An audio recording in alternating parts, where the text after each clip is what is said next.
नमस्कार, माउन्टेन संवादमा स्वागत छ। म सचिता। संवादमा हामी विशेष गरी समसामयिक विषयमा संवाद गर्ने गर्छौं। आज हामी निकै राजनीतिक दलमा पछिल्लो समय निकै चासो र चर्चाको विषय बनेको छ जनता समाजवादी पार्टी जसपा के फुटेकै हो त भनेर पनि आम मानिसले एउटा प्रश्न पनि गरिरहेका छन्। वास्तवमा के भएको हो जनता समाजवादी पार्टीमा भनेर पनि सोधिरहेका छन्। आज हामी विशेष गरी जनता समाजवादी पार्टीका अध्यक्ष उपेन्द्र यादवज्यूसँग के जसपा पार्टी फुटेको हो या होइन, यो विवादमा कसरी आइपुग्यो जसपा पार्टी र सँगसँगै मुलुकको समसामयिक विषयमा रहेर संवाद गर्नेछौँ। र संवादको लागि हामीले प्रभावशाली नेता उपेन्द्र यादव, उहाँ पार्टीका अध्यक्ष पनि हुनुहुन्छ, पूर्व उप प्रधानमन्त्री पनि हुनुहुन्छ, उहाँसँग विशेष गरी पार्टीको कुरा सँगसँगै मुलुकको कुरामा पनि चर्चा गर्नेछौँ। स्वागत छ यहाँलाई। धन्यवाद। आराम हुनुहुन्छ? ठीक छ। यहाँ त सन्चै हुनुहुन्छ, तर पार्टी अलि बिसन्चो भयो, अलि बिरामी भयो, अन्तत फुट्यो भन्ने कुरा आयो नि समाचारमा। के हो? पहिलो कुरा त पार्टी फुटेकै छैन, कहाँ फुटेको गएको छ र। दोस्रो के छ भने पार्टी अब सशक्त र सङ्गठित भएर अगाडि बढ्दै गएको छ। हजुर। र पार्टी फुट्यो भन्ने हल्ला चलाए, केहीले प्रयास पनि गरे, तर ती सबै सपनाहरू कसैले फुटाउने सपना थियो होला, ती सबै चकनाचुर भएर गयो र पार्टी एक ढिका छ, एक ढिका भएर चलिरहेको छ।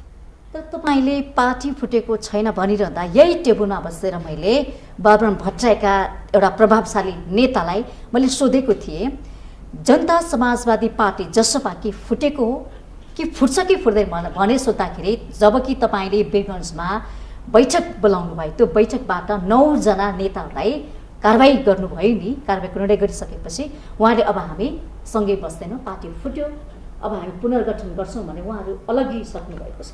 अब अलग पार्टी खोल्ने अधिकार त सबैलाई छ नि। यहाँले पनि चाहनु भने भोलि टेलिभिजन छोडेर पार्टी खोल्न सक्नुहुन्छ, त्यो अलग कुरा हो। तर उहाँले बसिरहँदाखेरि कुन पार्टीको नामबाट यहाँ बस्नु भएको थियो? जसपाकै नामबाट। त्यसले पनि के छ, जसपा फुटेको छैन। कसैले नयाँ पार्टी खोल्ने प्रयास गर्छन् भने त्यो त 1-1.5 पार्टी खोल्या छ, 2-4टा अरू थपिएला के हो र? भनेपछि पार्टी फुटेको छैन। छैन र पार्टी फुट्दैन। जसपा फुट्यो, यति छोटो समयमा फुट्यो भन्छन् नि, यो सङ्घारमा सङ्कटमा आइपर्यो। त कहाँ फुटेको छ र? जसपा एउटै छ, अहिले 2टा छ र? भनेपछि यो भइरहेका गतिविधिहरूलाई होइन, जसपा अहिले 2टा 3टा 4टा छ र? बाबुराम भट्टराई त अब जसपामा नबस्ने, है त, नबस्ने र नबस्ने त सबैको व्यक्तिगत स्वतन्त्रता हो नि। कुनै पनि पार्टीमा कसैलाई बाँधेर त राख्दैन। बस्नुन्जेल इच्छा हुन्जेल बस्छन्, नभए हिँड्छन्। होइन, त्यो स्वतन्त्रता छ नि, त्यसलाई त सँगै बस्ने, सँगै हिँड्ने, सँगै विकास गर्ने सपना त थियो नि त। अब सँगै अगाडि बढ्ने हो, यतिसम्म मात्रै सँगै हुन सक्यो। यहाँदेखि यात्रा अलग अलग हुन्छ। फेरि कुनै ठाउँमा बाटो मिल्यो भने एक ठाउँ पनि हुन सकिन्छ, त्यो त सामान्य कुरा हो। भनेपछि पार्टी फुटेको छैन, पार्टीमा कुनै समस्या छैन। अब समस्या छैन, पार्टी अब गतिशील भएर अगाडि बढिसक्यो। तर तपाईँले वीरगन्जको बैठकमा सङ्घीय परिषदका अध्यक्ष बाबुराम भट्टराईलाई कारबाही गरेर अशोक राईलाई राख्नु भने त होइन। अब बाबुराम भट्टराईलाई चाहिँ के छ भन्दाखेरि सहयोग गरिदिएको हामीले। उहाँको टाउकोमा ठुलो बोझ थियो, त्यो उहाँको त्यो बोझा उतारिदिएर अनि स्वतन्त्र गरिदिएको हो। हामीले उहाँलाई हल्का बनाइदिएको हो। अब अर्को पार्टी खोल्छु भन्नुभएको थियो उहाँले, खोल्नुहोस् न त भनेर छोडिदिया हो। त्यस कारणले त्यो जिम्मेवारी उहाँले सम्हाल्नु भएको जिम्मेवारी अरूले सम्हाल्ने हो, जो बस्छन् यही पार्टीलाई दिनुभयो। त्यो पार्टीले Ashok Rai senior most leader भएको कारणले उहाँलाई त्यो जिम्मेवारी दिए हो। उहाँले जसपाकै जिम्मेवारी बोकेर हिँडिराख्नु भएको छ, नेतृत्व गरिराख्नु भएको छ। बाबुराम भट्टराई लगायतका 9 जना नेताहरूले तपाईँले कारबाही नै गर्नु पर्यो। अब कारबाही भन्दा पनि के हो भने उहाँहरूले बाबुरामजीले खास गरिकन मैसँगको भेटघाटमा अब अर्को पार्टी खोल्ने, सँगै नहिँड्ने भनेर उहाँले बोल्नुभयो। त्यो कुराको पुष्टि उहाँले कतिपय भाषणमा पनि गरिसक्नु भएको छ। अब अर्कै पार्टी खोल्ने हो भने खोल्न त दिनु पर्यो नि। अनि यहाँ बाँधेर यो पदमा राखेर, पदाधिकारीमा राखेर अर्को पार्टी खोल्नबाट किन बाधा उत्पन्न गरिदिने? लौ जानुहोस्, खोल्नुहोस्, यहाँको जिम्मेवारी यहाँ बस्नेले सम्हाल्छ, त्यति त हो। तर तपाईँमाथि आरोप लगाएका छन् ती नेताहरूले अध्यक्षज्यूले एकलौटी रूपमा निर्णय गर्नुभयो रे पार्टीको विधान विधिहरू मेच्नु त्यो भयो त त्यो पार्टी- मुद्दाहरूलाई पनि कुल्चिनु भयो रे त्यो कुरा गलत भनेर साबित भयो नि। हजुर कार्यकारिणीले निर्णय गर्यो, त्यो बहुमतले निर्णय गर्यो। हजुर वीरगञ्जमा 2/3 भन्दा बढी केन्द्रीय सदस्यहरूको उपस्थितिमा सर्वसम्मतले निर्णय भयो। अनि त्यो एकलौटी कसरी भयो? त्यसमा एकलौटी छैन। उहाँले कसरी भने भयो? जस्तो आरोप लगाए हैन, जस्तो त्यो कुनै आरोप- तपाईँ दोषी हुनुहुन्न होइन, त्यसमा। आरोप लगाइहाल्नु त 100 वटा आरोप त म पनि लगाउन सक्छु नि, अहँ, तर म त्यतातिर जान्न। अहँ, पार्टीको केन्द्रीय समितिको 2/3 बहुमतले गरेको निर्णय एकलौटी हुन्छ? हुँदैन नि। अनि एक्लै तपाईसँग बहुमत छ।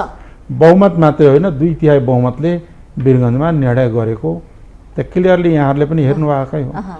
तर तपाईँले त्यहाँ पार्टीको बैठक बसिरहँदाखेरि काठमाडौँमा पनि बाबुराम भट्टराई राख्नुभयो कि त्यही सन्देश त नराम्रो गयो नि। यो जसपामा के होइन पाक्दैछ? होइन, त्यो के भने त्यसमा जसपाको बैठक वीरगञ्जमा थियो। हजुर यहाँ उहाँहरूले आफ्नो गुटको बैठक राख्नुभयो, अर्को पार्टी खोल्छु भनेर निर्णय गर्नुभयो। अँ, अर्को पार्टी खोल्छु भनेर निर्णय गरिसकेपछि उहाँलाई त अब यो पार्टीमा बाँधेर राख्ने भएन। तर तपाईँले वीरगञ्जमा बैठक बोलाउँदैछु भन्ने पार्टीमा सरसल्लाह गर्नु भएन नि त हो? होइन, उहाँले आफैले भाषणै गर्नुभएको छ वीरगञ्जमा बस्ने बैठकमा जान सकिन्न भनेर। हजुर त उहाँले थाहा नभइदिकन बैठक त गरे होइन। अर्को कुरा, वीरगञ्जमा बसेको बैठक त कार्यकारिणीले निर्णय गरे हो। हजुर कार्यकारिणीको बहुमतले निर्णय गरेर वीरगञ्जमा बैठक राखे हो। र उहाँले नै पहिला उठाउनुहुन्थ्यो बैठकमा बोलाउँदैन, बैठकै बोलाउँदैन भनेर। जब बैठक भइसकेपछि उहाँले बैठकमा आउनुहुन्न भनिसकेपछि अर्को कुरा त्योभन्दा पनि के हो भने उहाँले अब अलगै पार्टी खोल्छु भनिसकेपछि त उहाँले त त्यो अलग पार्टी नखोल पाइँदैन खोल्न त भन्न कहिले सकिँदैन। भन्नुभयो म अलग्गै पार्टी खोल्छु, म बस्दिनँ जसपामा? केही दिन अगाडिको कुरा हो, धेरै दिन भएको छैन। केही समय अगाडि मात्रै समय हो। अगाडि त्यसो भए बोलाउँदैन। किन यस्तो परिस्थिति आयो? तपाईँसँग धेरै मान्छे छुट्टिएर हिँडे, कारण के हो? धेरै मान्छे जुटेका कमजोरी। पनि छन्। म नाम म लिन्छु, एक्लै जयप्रकाश सुन, गुप्ता, विजय गच्छेदार, राजकिशोर त्यस्ता नाम त यादव, सबै महन्त पार्टीमा ठाकुर, छन्। बाबुराम त्यो भट्टराई। नामको छैन, त्यो नामको छैन। मसँग म एक्लै हिँडेको थिएँ यो मिसनमा। हजुर आज लाखौँ मान्छे जुटेका छ नि त। अहँ, छुट्ने र जुट्ने, अँ, छुट्ने एकाध हुन्छन्, जुट्ने त हजारौँ छन् नि। अँ। र जुट्दै अगाडि बढ्दै गइरहेको छ। कोही कोही बाटोमा छुट्छन्। तर विद्वान नेताहरूबाट छुट्टिनु पर्यो नि त तपाईँ। अब महन्त ठाकुर, अब तपाईँ के छ भन्दाखेरि महन्त ठाकुर पनि कतैबाट छुट्टिएर आएका हुन्, बाबुरामजी त कतैबाट छुट्टिएरै आएका हुन् नि त, हजुर होइन? हजुर मूल थलो त कहाँ हो कहाँ हो। धेरैवटा पार्टी उहाँहरूले परिवर्तन गर्दै आउनुभएको। हजुर त्यसले गर्दा तर मधेसी जनअधिकार फोरम हुँदै विकसित हुँदै अहिले जसपासम्म आइपुग्यो हो। तपाईँले यो दौरानमा मधेसी जनअधिकार फोरमलाई एउटा आयोजन जस्तो थियो, यसलाई पार्टीगत रूपमा होइन, त्यो आएन, त्यो राजनीतिक सङ्गठनै थियो अहँ, जसको नेतृत्वमा नेपालमा ठुलो जनविद्रोह भयो हजुर र त्यो जनविद्रोहले नेपाललाई सङ्घीय लोकतान्त्रिक गणतन्त्र नेपाल बनायो। अहँ, र ती पछि गएर राजनीतिक पार्टी रूपमा रूपान्तरित हुँदै अगाडि बढ्दै विभिन्न धाराहरूसँग मिल्दै यहाँसम्म आइपुग्यो हो। हजुर। भनेपछि यो पार्टी फुट्नु, जुट्नु, मिल्नु, टुक्रिनु यसले के असर गर्दैन? यो सामान्य कुरा हो। लिस्ट डेभलप कन्ट्रीमा के हुन्छ भन्दाखेरि त्यो पनि अहिलेको नेपालको अवस्थामा राजनीतिक दलहरू विचार, आदर्श, सिद्धान्त र एउटा मूल्य मान्यता भन्दा पनि व्यक्तिहरू व्यक्तिगत महत्त्वाकांक्षा, व्यक्तिवादी चिन्तनबाट बढी प्रभावित हुने गर्छन्। त्यसले गर्दाखेरि राजनीतिक दलहरूमा स्थिरता कम छ। हजुर अब कम्युनिस्ट पार्टी अलिक सङ्गठित थियो, ती पनि 3 टुक्रा भयो हजुर है। अब नेपाली काङ्ग्रेस पुरानो पार्टी हो, तर पार्टीभित्र त कति पार्टी छ त्यहाँभित्र, छ गुट उपगुट धेरै होइन? कुराहरू त्यो छ, देखिन्छ। त्यो त्यहाँनिर छ।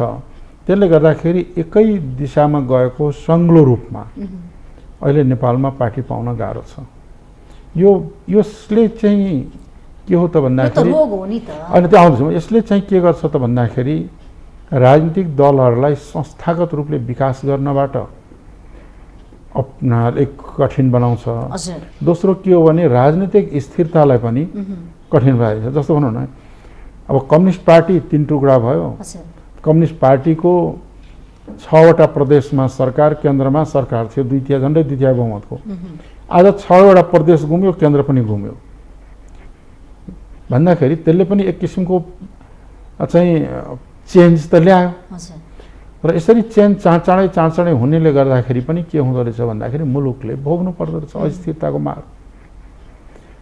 र त्यसले गर्दाखेरि त्यो चाहिँ के हो भने हाम्रो मात्रै कम्युनिस्ट फुट्यो अस्थिरता आयो नि त संकट सबै कुनै पार्टीले जसपा फुट्यो हैन जसपा फुटेकै हो नि त हामीले बुझ्नै हो नि हैन फुटेको भन्दा नि अहिले जसपा फुटिन भन्दाखेरि के जसपा विवादले अर्को जसपा बन्नु त तपाईले फुटाउन चाहनु भयो भन्छ नि त हो हैन किन कसैले पार्टी किन फुटाउन चाहन्छ तपाईले पार्टी जोगाउन नफुटाउने चाहे पार्टी हामीलाई तपाईको हातमा थियो पार्टी फुटाउने नफुटाउने पहिलो कुरा त के हो भने पार्टीलाई हामीले जोगाएका छौं हजुर यो पार्टीमाथि प्रहार भएको थियो आन्तरिक रूपले पनि बाहिर रूपले पनि त्यो प्रहारबाट पार्टीलाई जोगाएको छ जसपा फुटाउन सक्दैन अब कसैले अब जसपा पटक पटक फुटेको हो तपाई जुन पार्टीमा जानुहुन्छ त्यही पार्टी हैन सबभन्दा एउटा कुरा तपाईलाई याद दिलाउँछु सबभन्दा बढी कुन पार्टी फुट्या छ नेपालमा त्यो त अब तपाईलाई थाहा हैन भन्न सक्नुहुन्छ 67 गन्दै जाँदाखेरि 67 पटक इतिहासको पाला पल्टाउने हजुर 67 पटक जम्मा कम्युनिस्ट पार्टी फुटेको छ स्थापना कालदेखि 67 पटक सबभन्दा बढी हैन कुन पार्टी फुटबाट बचेको छ त्यो केमा के भन्छ त्यो आम नेपाली राजनीतिको दलभित्र दलको स्थिरता नहुनु र संस्थागत हुन नसक्नु र त्यहाँ व्यक्तिवादी प्रवृत्तिहरू हावी हुनु मूल कारण भएको र यो एउटा राजनीतिको नेपाली राजनीतिमा लोकतान्त्रिक राजनीतिमा एउटा कमजोर पक्ष हो यसलाई चाहिँ के छ भन्दाखेरि धेरै मुलुकले फेस गरे धेरै मुलुकका पार्टीहरू फुटे डिभाइड हुँदै गए त्यसले चाहिँ नकारात्मक असर पनि पारे त्यस्ता कुराहरू छन् आफ्नो ठाउँमा त्यसबाट गुज्रिरहेको छ नेपाल यो कुनै एउटा पार्टीको पर्टिकुलर समस्या मात्र होइन अनि यो जसपा फुट्नुको प्रमुख दोषी चाहिँ को हो जसपा फुटेकै छैन दोषी के भन्ने त बाबुराम भट्टराई छुट्टिँदै हुनुहुन्छ हैन जाने पार्टीमा आउने र सुन हैन कसैलाई पार्टी नयाँ खोल्छु भन्दाखेरि कसले रोक्छ कसलाई ए फुटेको होइन त्यसो भए त्यसलाई फुटेको भन्छ तपाईले नयाँ घर बनाउनु हो भने पुरानो घर छँदैछ भने त्यो भत्काएको हुन्छ त हुँदैन नि कसैलाई नयाँ पुरानो घरमा साँगुरो भयो होला कोठा अलिक धेरै ठुलो फराकिलो भएन होला व्यवस्थापन तपाईले गर्नु पर्छ नि त तर ऊ नयाँ घर बनाउँछ स्वतन्त्रता छ त्यसलाई फुट भनिदैन त तपाई अध्यक्ष भएको नाताले सिङ्गो पार्टीलाई व्यवस्थित तरिकाले मिलाएर सबै पार्टी नेतालाई व्यवस्थित गरेर नमिलाएको भए आज लाखौं पार्टीका चाहिँ के अरे नेता कार्यकर्ताहरू कसरी अगाडि बढिरहेछन् त मिलेर अगाडि बढिरहेछ हामी अब सबैलाई एकै पटक सबै सन्तुष्ट बनाउन त कसैले पनि सक्दैन उहाँले नयाँ शक्ति बनाउनु हो नयाँ शक्ति बनाउँदाखेरि खुला मञ्चमा कत्रो भिड थियो पछि हुँदा कोही रहेनन् साथमा हैन तपाईको स्थिति त हुँदैन नि कोही नरहने साथमा एक्लै हिँड्नुपर्ने स्थिति हैन हेर्नुस् के छ भने एक्लै हिँडेर धेरै छोडे अरे सुन एक्लै हिँडेर त यहाँसम्म आइपुग्यो हो आज हिजो म एक्लै थिएँ एक जमानामा आज लाखौं साथीहरू हुनुहुन्छ आउने जाने सामान्य कुरा हो ती आइरहन्छ गइरहन्छ यसले तपाईलाई केही फरक पार्दैन कहिले काहीँ यसो किन गयो होला भन्ने कुरा आउँदाखेरि अलिअलि खुसी हुने किन साथीहरूले होइन यस्तो हुन्छ आउँदाखेरि के न पाइएला भनेर आएका हुन्छन् कतिपय मान्छेहरू जो व्यक्तिगत अघिले भने व्यक्तिवादी चिन्तन आत्मकेन्द्रित चिन्तन एकलकाटे सोच र केही पाइए हालिएला केही भनेर आएका हुन्छन् त्यस्ता पनि प्रवृत्ति हुन्छ विभिन्न खालका प्रवृत्ति मध्ये पछि यहाँ बस्दै जाँदाखेरि केही पाइएन यहाँ अब उता पाइन्छ कि कहिले उता पाइन्छ कि भन्ने हुन्छ चाहने त्यस्ता किसिमका अस्थिर मानसिकता भएका व्यक्तिहरू स्थिर भएर एक ठाउँ बस्न सक्दैन तपाई चाहिँ स्थिर हुनुहुन्छ त्यसो भए यो अर्थमा हेर्नु भने अब स्थिर भन्दा पनि म आफ्नो बाटोमा हिँडिरहेको छु जुन बाटो मैले आजभन्दा 15-20 वर्ष अगाडि समाते त्यो बाटोमा चलिरहेको छ कुरा सल्लाह तपाई सुन्नुहुन्न रे हो आफ्नो कुरा जे हो त्यही हो भनेर अगाडि बढ्नुहुन्छ रे त्यो पनि तपाईलाई बाबुरामजीले नै भने हुन् के हो त्यो कुरा गलत हो कसैको कुरा नसुन्ने भने त पार्टीमा कहाँ रहन्छ सकिन्छ र सबै कुरा सुन्नुहुन्छ के हो कुरा निश्चित रूपमा सुन्नुपर्छ गम्भीरतापूर्वक लिनु पनि पर्छ छलफल पनि गर्नुपर्छ जेनुन कुरालाई मिलेर हल पनि गर्नुपर्छ हैन संस्था चल्छ अब पार्टी कसरी अगाडि बढ्छ त अब पार्टी वास्तवमा के छ भन्दाखेरि अझ बढी गतिशील भएर अगाडि बढ्छ अब भातृ संगठनहरू तलका संगठनहरू माथिका संगठनहरू जो बीचमा अलिअलि अवरोध भइराखेको थियो त्यो अवरोध अब हटेको छ पार्टीभित्र अन्योलता समाप्त भएको छ र अब व्यापक रूपले सङ्गठित हुँदै अगाडि बढ्छ र आगामी चुनावको तयारीमा करिब करिब जुटिसकेको छ। भने चुनावको तयारी तपाईहरु गरिरहनु भएको छ? सबै साथीहरू जुटिसकेका छन् अहिले। गठबन्धनकै यात्रामा जाने अथवा एक्लै लड्ने के छ जसो बात? हामीले पहिलो कुरा त के हो भन्दाखेरि जनता समाजवादी पार्टी एक्लै चुनाव लड्न तयार छ। हजुर। तर चाहिँ के छ भन्दाखेरि चुनावमा गठबन्धन पनि गर्न सकिन्छ। हजुर। र हाम्रो विचारमा के हो भने अहिलेको गठबन्धनलाई निरन्तरता दिने र गठबन्धनभन्दा बाहिर रहेकाहरूलाई पनि समेट्दै अगाडि बढ्न सकिन्छ। त्यसले गर्दाखेरि भोलि चुनाव घोषणा भइसकेपछि कुन परिस्थिति हुन्छ त्यसले निर्धारण गर्छ। अहिले हामी गठबन्धनमा छौँ र हाम्रो पार्टीको धारणा के भने यो गठबन्धनलाई निरन्तरता दिने। तपाईहरुलाई फाइदा छ गठबन्धन गरेर? अब हामी व्यापार गर्ने मान्छे होइन, नाफा नोक्सान तत्कालको हेर्ने।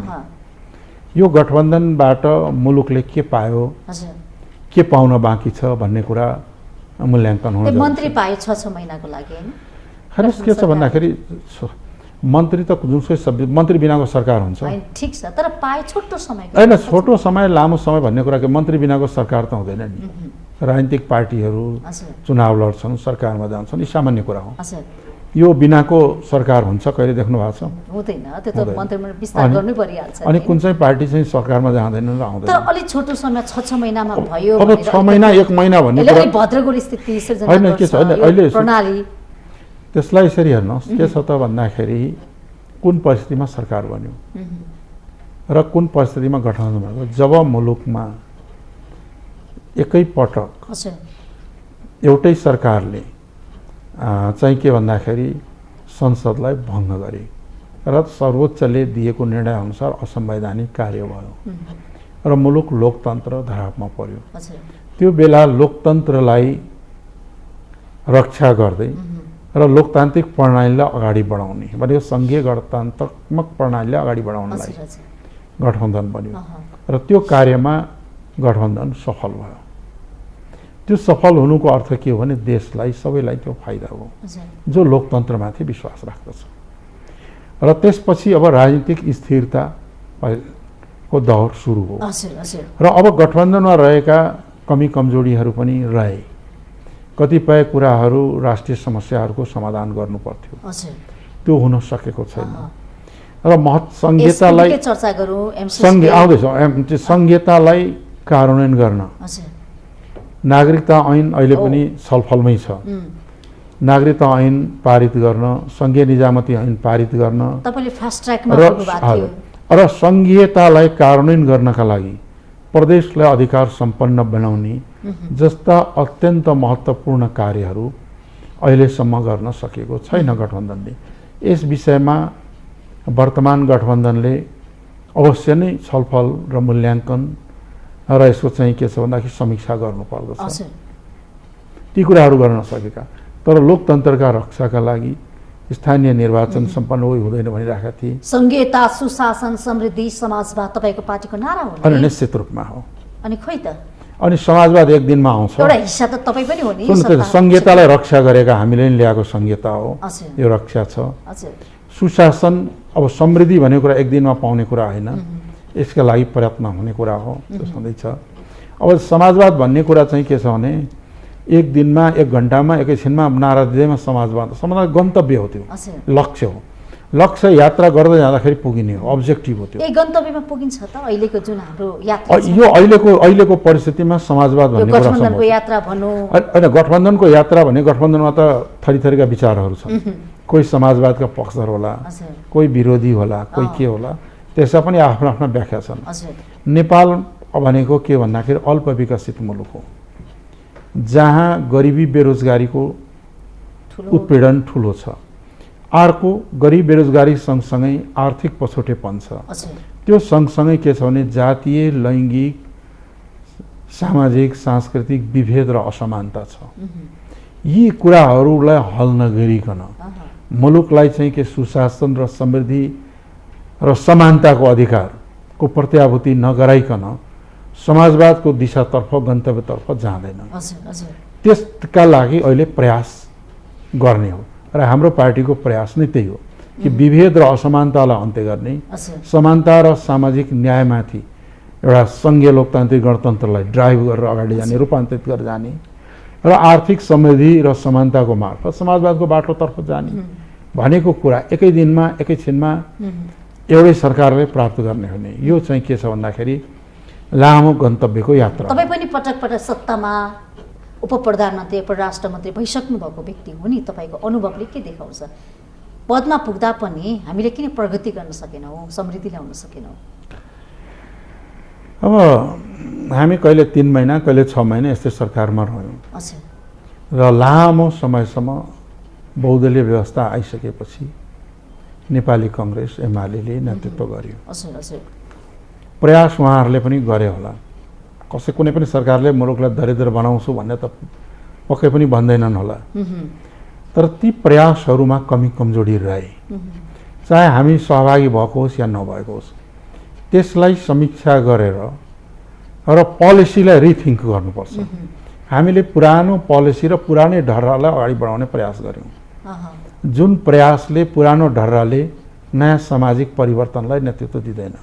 जस्तो म उदाहरण दिन्छु, नेपालको सबभन्दा ठुलो मानिसको जीवन प्रणाली आधारित छ कृषिमा। कृषि परम्परागत कृषिमै अल्झियो। कृषिलाई आधुनिकीकरण गर्ने, त्यसलाई चक्लाबन्दी गर्ने कार्य नगरिकन सामाजिक विकास त अगाडि बढ्दैन, गरिबी बेरोजगारी पनि हल हुँदैन।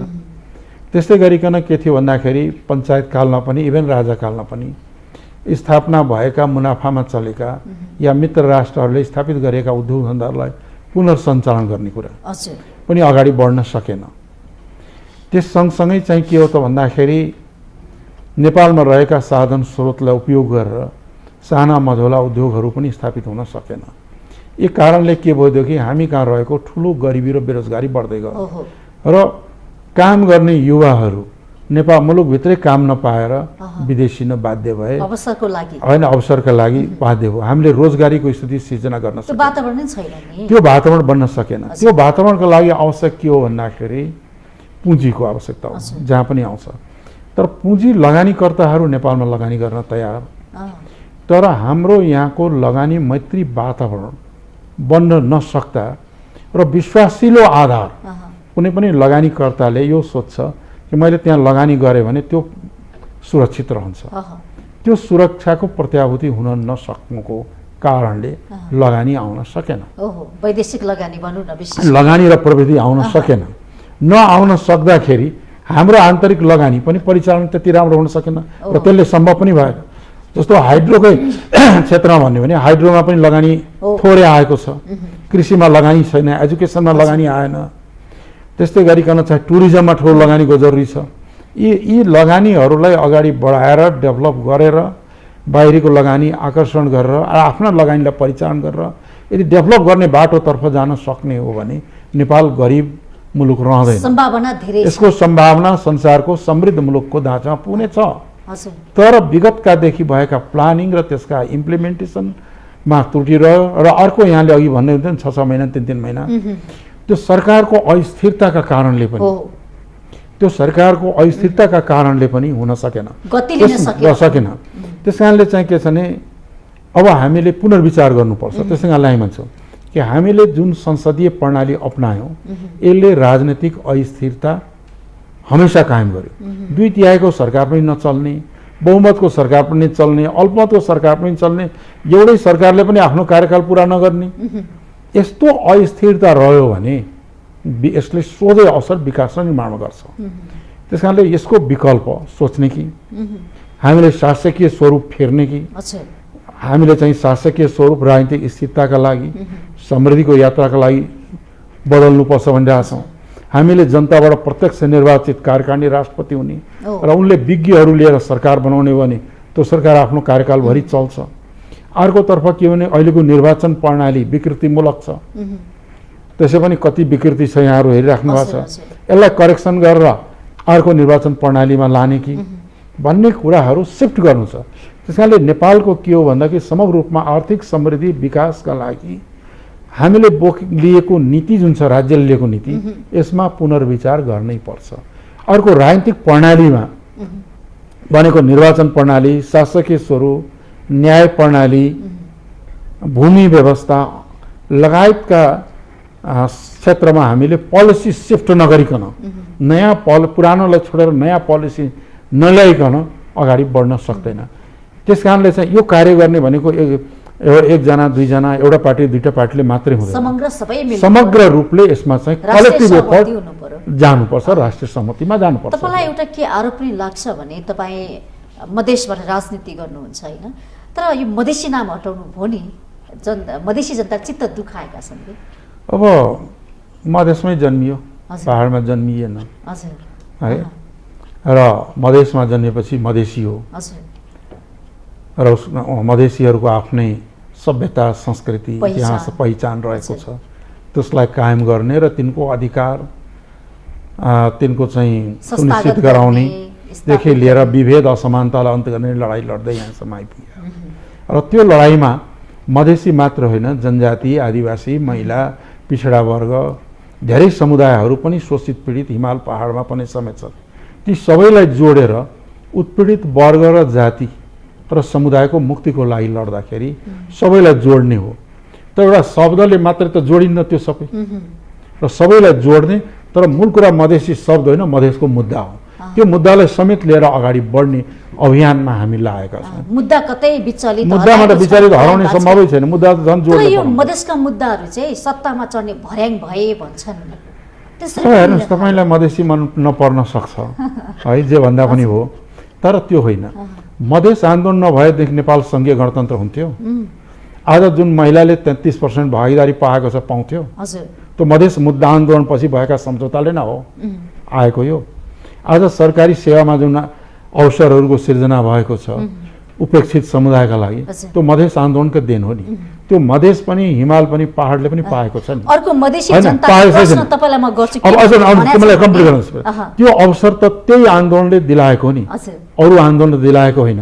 के त्यो मधेस जनविद्रोहबाट आएको सङ्घीय लोकतान्त्रिक गणतन्त्र आजको नेपाल, समावेशी लोकतन्त्रको सवाल होइन, यी सब कुराहरू जुन अगाडि बढ्दै गएको छ, यो चाहिँ के छ भने यो भर्याङ हो र यो कि शासन प्रणाली र शासकीय स्वरूप र राजनीतिक प्रणालीमा शुद्ध परिवर्तन ल्याउने मधेस जनविद्रोह नि। तर मधेसी जनताले के भनेका छन्, यो प्रश्न सोधिदिनुहोस् भनेर तपाईँलाई मधेसी दलहरू मन्त्री बन्न मात्रै दल खोले। पहिलो कुरा त के जनताको भलाइ हुने खालका, विशेष गरी मधेसी जनतालाई भलाइ हुने खालका नारा त भए, तर साँच्चीको व्यवहारमा भएन भन्छ। अब उहाँको चित्त दुखाइको कुरा गरे है मैले। हैन, अब सुन्नुस्, उहाँले मलाई सोधिदिनुस् भने। अब पहिलो कुरा त हाम्रो पार्टी मधेसी दल होइन, हाम्रो पार्टी समाजवादी पार्टी हो। मधेसी पनि छ, गैर मधेसी पनि छ। एउटा कुरा पहिलो कुरा त्यहाँ बुझ्नु पर्यो, त्यो बुझाइमा अलिकति परिवर्तन गर्नुपर्ने हो। हाम्रो पार्टी समाजवादी पार्टी हो, नम्बर 1। दोस्रो नम्बरमा के हो भने मुलुकको परिवर्तनमा ठुलो रोल प्ले गरेको पार्टी हो, जो आजको यथार्थ हो। अब हाम्रो पार्टी अहिलेसम्म हामी कहिलेकाहीँ सरकारमा समावेश भयौँ, तर हाम्रो पार्टीले राज्य सत्ता सञ्चालन गर्ने, नेतृत्व गर्ने अवसर त पाएको छैन।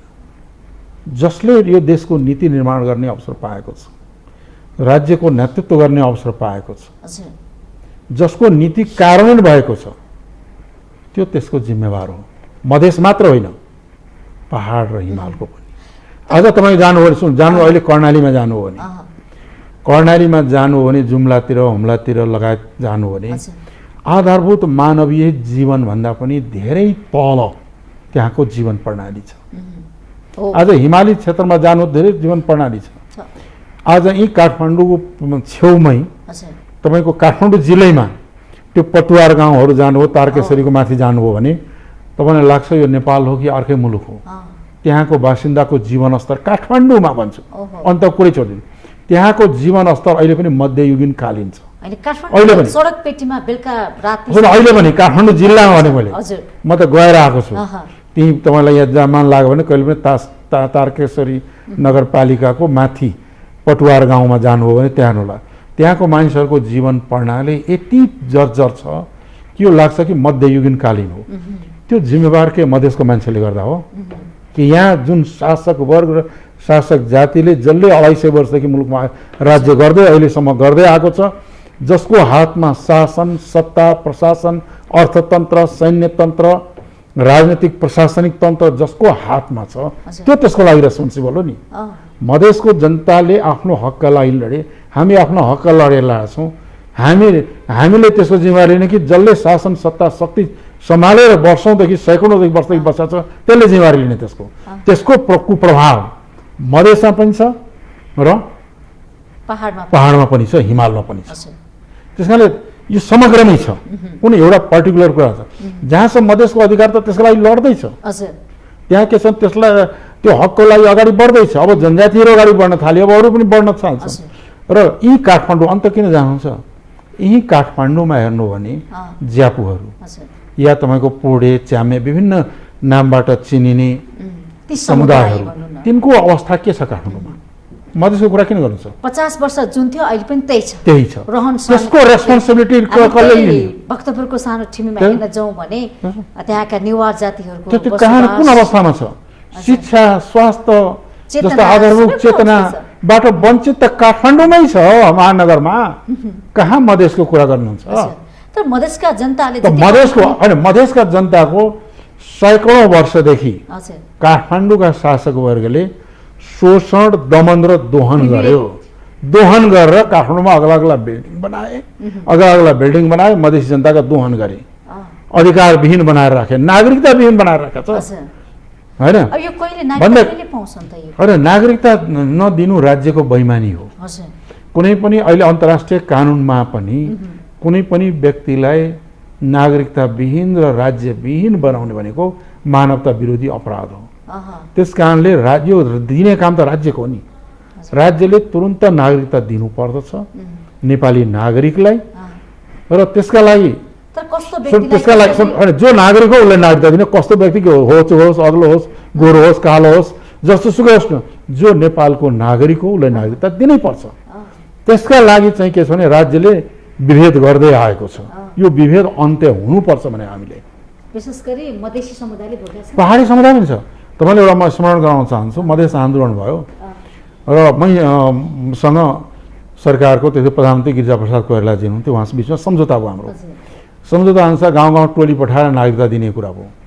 त्यतिखेर के भन्यो, मधेसको मात्रै नागरिकता छ भने मैले पहाडमा पनि टोली पठाउँ भने 22 लाख नागरिकतामा चाहिँ के हो त भन्दाखेरि 9 लाख पहाडमा नागरिकता वितरण भयो, नागरिकताविहीन थिए। अहिले पनि पहाडी हिमालमा जानु हो भने धेरै व्यक्तिहरू नागरिकताविहीन छन्। तिनलाई पनि नागरिकता दिनु पर्यो, हिमालीलाई पनि दिनु पर्यो, मधेसीलाई पनि दिनु पर्यो, सबैलाई दिनु पर्यो। नेपाली नै हुन् नागरिकता लिने, कुन विदेशीले आएर नागरिकता माग्छ? विदेशीको कुरा छैन। नेपालमा नागरिक भएका नेपाली नागरिकका सन्तानलाई नागरिकता दिनुपर्छ। त्यो दिने दायित्व राज्यको हो, व्यक्तिको होइन। यस्ता मुद्दाहरूमा सरकार अलिक संवेदनशील, गम्भीर बन्नुपर्छ, निश्चित रूपमा जिम्मेवार बन्नुपर्छ, जवाफदेही बन्नुपर्छ। तर धेरै यस्ता विषय त धेरै रोकिएका छन् नि, होइन, अड्केर बसेका छन्। होइन, धेरै छ, छैन भनेको कुरा धेरै छ। अब सुन्नु, एउटा चाहिँ म स्वास्थ्य मन्त्री हुँदाखेरि महिलाको अधिकार सम्बन्धित एउटा अन्तर्राष्ट्रिय स्ट्यान्डर्डको मातृत्व तथा महिलाहरूको प्रजननको अधिकार बनाइयो। त्यो कानुन भन्ने हो भने कि वर्ल्ड स्ट्यान्डर्डको छ। तर त्यसलाई कार्यान्वयन गर्नखेरि कार्यान्वयन गर्न त नियम बनाउनु पर्यो, ऐन बन्यो, तर नियमावली बनाएर कार्यान्वयन गरिरहेको छैन भने महिलाहरूको अधिकार पनि हनन गर्दैछ नि त। कानुनले दियो, संसदले पास गर्यो, ऐन बन्यो भनौँ न, तर ऐन बनाइसकेपछि त्यसका नियमावलीहरू बनाएर कार्यान्वयन नहुनु भनेको त राज्यले बैमानी गरे हो नि। भने यी सब कुराहरू, यी व्यतिथि र विकृति विसङ्गतिलाई अन्त्य गर्ने भनेर हाम्रो जनता समाजवादी पार्टीले लडिराखेको हो। राज्यबाटै धेरै मानिसहरू, धेरै नागरिकहरू वञ्चित छन् त्यो हक अधिकार लिनबाट। राज्यबाट विभेदमा पारिएका छन्। राज्यले कसैलाई काखा कसैलाई पाखा गर्नु हुँदैन। राज्यले राज्यमा पहुँच नभएका व्यक्तिको संरक्षण गर्ने काम राज्यको। त्यो नेपालमा देखिएन अहिलेसम्म। तपाईको यो राजनीतिक यात्रा चाहिँ के को लागि? सप्तरीबाट सुरु गर्नुभयो तपाईले, मधेसी जनअधिकार फोरमबाट तपाईको यात्रा सुरु भयो नि त। आजको दिनसम्म आउँदाखेरि उपलब्धि हैन, मैले राजनीति होइन, मैले त त्यहाँबाट सुरु गरे होइन राजनीति।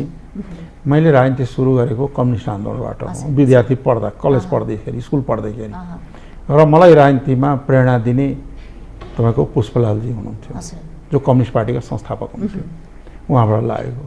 त्यो बेला लाग्दाखेरि राजनीतिक प्रतिबन्ध थिए देशमा, राजनीतिक पार्टीहरू प्रतिबन्धित थिए, मौलिक हक थिएन, मानव अधिकार थिएन, नागरिक स्वतन्त्रताबाट वञ्चित थिए नागरिकहरू, एउटा अन्धकार युगमा बाँचेका थिए। आज म आइपुग्दाखेरि त्यहाँदेखि हामी त्यसका विरुद्ध सङ्घर्ष गर्दै आयौँ।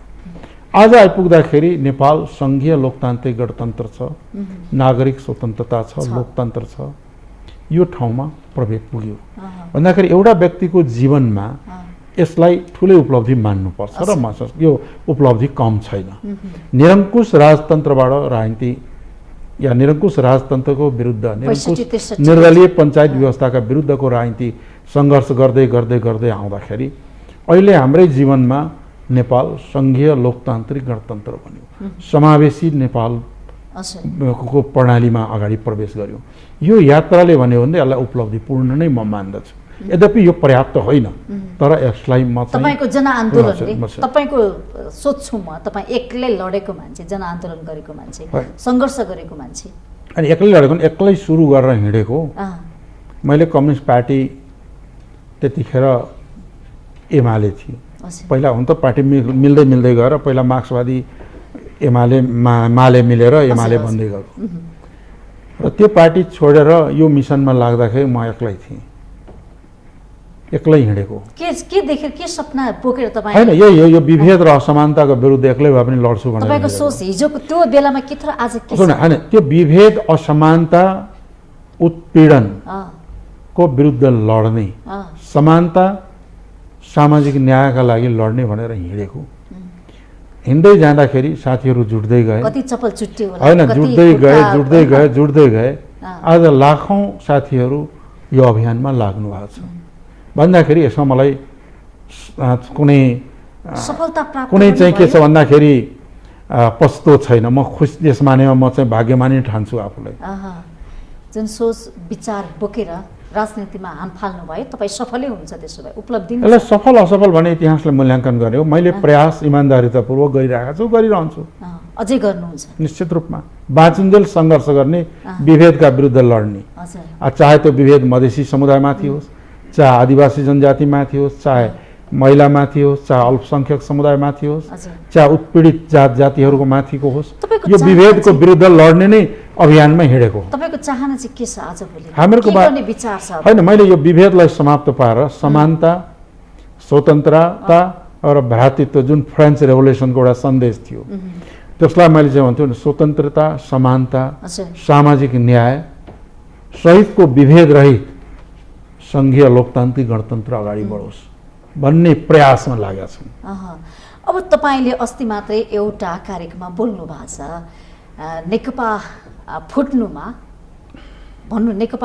चाहिँ अलिकति बाह्य तत्त्वहरूको हात छ भनेर तपाईँले अभिव्यक्ति दिनुभयो। यसलाई कसरी बुझ्ने? अब यो के हो त भन्दाखेरि नि, भू राजनीतिको प्रभाव परेको छ भनेको। अब त्यो भू राजनीतिको प्रभावले नेपालको राजनीतिक अस्थिरता सुरुदेखि अहिलेसम्म छ। यहाँले त्यसमा हेर्नु भने मैले त अगाडि पछाडि लैजान्छु। 2007 सालको परिवर्तन भयो, 7 सालदेखि 17 सालसम्म त 8वटा सरकार बदलिए नि, 8 वर्षमा। यी पनि नेपालमा पनि तपाईँलाई म अलिकति पछाडि लैजाउँ, 14 वर्षमा बहुदलीय व्यवस्था आएको, 14 पटक सरकार बदलिएको थियो, 6 महिने 3 महिने। त्यो सरकार बदल्नुमा राजनीतिक अस्थिरतामा भू राजनीतिको पनि प्रभाव छ। भनेपछि हामी भू राजनीतिको पनि प्रभाव, गोटी नभन त्यसलाई, तर त्यसको प्रभावबाट चाहिँ के छ भन्दाखेरि यहाँ घटनाहरू घट्ने गर्छन्। तपाईले ठोक्कै गर्नु भएको छ अस्तिको अभिव्यक्ति। अनि त्यो भनेको मैले जुनसुकै सरकारहरू पनि खास गरिकन भन्दाखेरि अब मैले भनेको ओलीजीको सरकार ढल्नुमा पनि भू राजनीतिक प्रभाव हो। त्यसमा गल्ती उहाँ सरकारमा हुनुहुन्थ्यो, उहाँकै कमजोरीका कारणले पनि उहाँ ढल्नु हो, सरकारबाट भूतपूर्व प्रधानमन्त्री बन्नु हो, प्रधानमन्त्रीबाट। त्यो कमजोरी त उहाँकै हो, बाह्य शक्तिले ढालेको होइन। त्यसो भए बाह्य शक्तिको प्रभाव हो, मतलब भू राजनीतिक प्रभाव भनेको थिएँ मैले। हाम्रा राजनीतिक पार्टीका नेताहरू निर्णय गर्न सक्ने क्षमता छैन। होइन, कसैले यस्तो हुन्छ नि, यस्तो छ तपाईँलाई के छ भन्दाखेरि कसैले फलानु शक्तिले साथ दियो भने म बलियो हुन्छु भन्ने भान पर्दो रहेछ, भ्रम पर्दो रहेछ। कसैले फलानु शक्तिले चाहिँ विरोध गर्यो भने या रिसायो भने म त सिद्धिन्छु भन्ने भान। कसैलाई चाहिँ फलानु शक्तिको पछिल्लो लाग्यो या दाहिने के हुन्छ नि त्यो दाहिने हात देब्रे हात पर्दियो भनेदेखि मेरो भाग्य चम्किन्छ भन्ने जुन चिन्तन र सोच छ, त्यो सोच र चिन्तन नै गलत हो। त्यसले कहिले स्थिरता दिँदैन। भनेपछि हामी तपाईँको भनाइबाट के पुष्टि हुन्छ भने अझ पनि हामी विदेशीका इसारा विदेशीबाटै सञ्चालित छौँ। त्यसलाई त्यस्तै घटिया भाषा प्रयोग नगरौँ। हामी जस्तो हाम्रो जस्तो नेपाल जस्तो अल्पविकसित मुलुकहरू र दुई समृद्ध र विकसित मुलुकको बीचमा एउटा अल्पविकसित मुलुक बाहिरिए प्रभावबाट, भू राजनीतिक प्रभाव भन्छु म त्यसलाई, बाट अछुतो रहन सक्दैन। जबसम्म अल्पविकसित अवस्था रहन्छ। हामी कहाँ के छ भन्दाखेरि अब तपाईँ र मैले लगाएको ड्रेसै हेर्ने हो भने कुनै पनि नेपालमा बनेको होइन। सामान्य कुरा भनौँ, एउटा एक कप ल्याउनु पनि सामान्य बाहिरै आउँछ भन्दाखेरि हाम्रो अर्थतन्त्र के छ भने बाहिरीबाट प्रभावित छ, परनिर्भर छ। आर्थिक रूपले परनिर्भरता हुने, गरिबी बेरोजगारीको ठुलो सङ्ख्या हुने र आफ्ना आवश्यकता आफ्नैबाट पूर्ति गर्न नसक्ने, आफ्नो जनताको आवश्यकता आफैबाट पूर्ति नगर्न सक्ने, जानु कहाँ पर्छ भने हात थाप्न, मागेर खाने हात थाप्नुहुन्छ। जब तपाईँ हात थाप्नुहुन्छ, हात जब थाप्नलाई केही माग्न अगाडि बढ्छ अनि शिर के हुन्छ? शिर निहुरिन्छ। हात थाप्नुपर्छ। र दिने मान्छे, दिनेले दाताले आफ्नो शर्त हाल्छ। त्यतिखेर आफ्नो स्वार्थ र शर्त दुवै अगाडि तेर्साउँछ। त्यतिखेर चाहिँ के हुन्छ त? प्रभावित हुँदैन। यो सबै चङ्गुलबाट कसरी उन्मुक्ति पाउने, छुटकारा कसरी? त्यसका लागि के हो भने मुलुकको राष्ट्रिय पुँजीलाई विकास गर्ने र अर्थतन्त्रलाई विकास गर्ने, आर्थिक विकास र समृद्धि लाने र आन्तरिक विभेद र असमानता जुन छ राज्यद्वारा सिर्जित भएको विगतदेखि त्यसलाई अन्त्य गर्ने। मुलुकमा समानता, आर्थिक रूपले समृद्धि र आफ्नो खुट्टामा उभिने हो भने कसैको पछि लाग्नु पर्दैन। त्यस्तै म एउटा उदाहरण दिन्छु। यहाँले स्विजरल्यान्डको कुरा हुन्छ। स्विजरल्यान्डको चारैपट्टि त महाशक्तिहरू छ नि, तर कसैबाट प्रभावित हुँदैन। किन हुँदैन? त्यहाँका जनता आफ्ना खुट्टामा उभिया छ। त्यहाँका मुलुकले अरूसँग मागेर खानु परेको छैन, स्वावलम्बी छ र आफ्नो खुट्टामा उभिया छ। त्यत्रो महाशक्तिको बिचमा बसेर पनि ऊ आफ्नो नीति आफै तय गरेर अगाडि बढ्छ। होइन, त्यो निर्माण गरौँ भन्ने हो। त्यो निर्माण नगरिकन त हुँदैन। त्यो निर्माण गर्ने, नेपालबाट गरिबी बेरोजगारी हल गर्न सक्ने र आफ्नो खुट्टामा आफ्नो उभिन सक्ने हो भने पनि चाहिँ परनिर्भरता हाम्रो खतम हुन्छ, नभए हुँदैन। देशमा सुखी नेपाली, समृद्ध नेपाल होइन, त्यो त एउटा नारा हो। तर के छ भने जबसम्म गरिबी बेरोजगारीको हल हुँदैन र आन्तरिक रूपले जातीय, वर्गीय, लैङ्गिक विभेद र असमानता खत्म हुँदैन, तबसम्म हामीले आत्मनिर्भर आफ्नो खुट्टामा उभिन सक्ने र अरूलाई चुनौती दिन सक्ने र आँखामा आँखा जुदाएर कुरा गर्ने र आफ्नो स्वाभिमानलाई रक्षा गर्न निकै कठिन पर्छ। संवादको लागि धन्यवाद। धेरै धन्यवाद। हजुर, आज हामीले कार्यक्रम माउन्टेन संवादमा जनता समाजवादी पार्टीका अध्यक्ष तथा उहाँ प्रभावशाली नेता पनि हुनुहुन्छ, पूर्व उप प्रधानमन्त्री पनि हुनुहुन्छ। उहाँसँग विशेष गरी पछिल्लो समय जनता समाजवादी पार्टी जसपा फुटेको हो त र किन फुट्यो भने जनताको एउटा चासो र चिन्ताको विषय पनि थियो। यो प्रसङ्गमा पनि उहाँसँग चर्चा गऱ्यौँ। सँगसँगै मुलुकको अहिलेको तत्कालको अवस्थाको विषयमा रहेर पनि संवाद गऱ्यौँ। संवादबाट म पनि बिदा हुन्छु। माउन्टेन टेलिभिजन HD हेर्दै रहनुहोला। नमस्ते।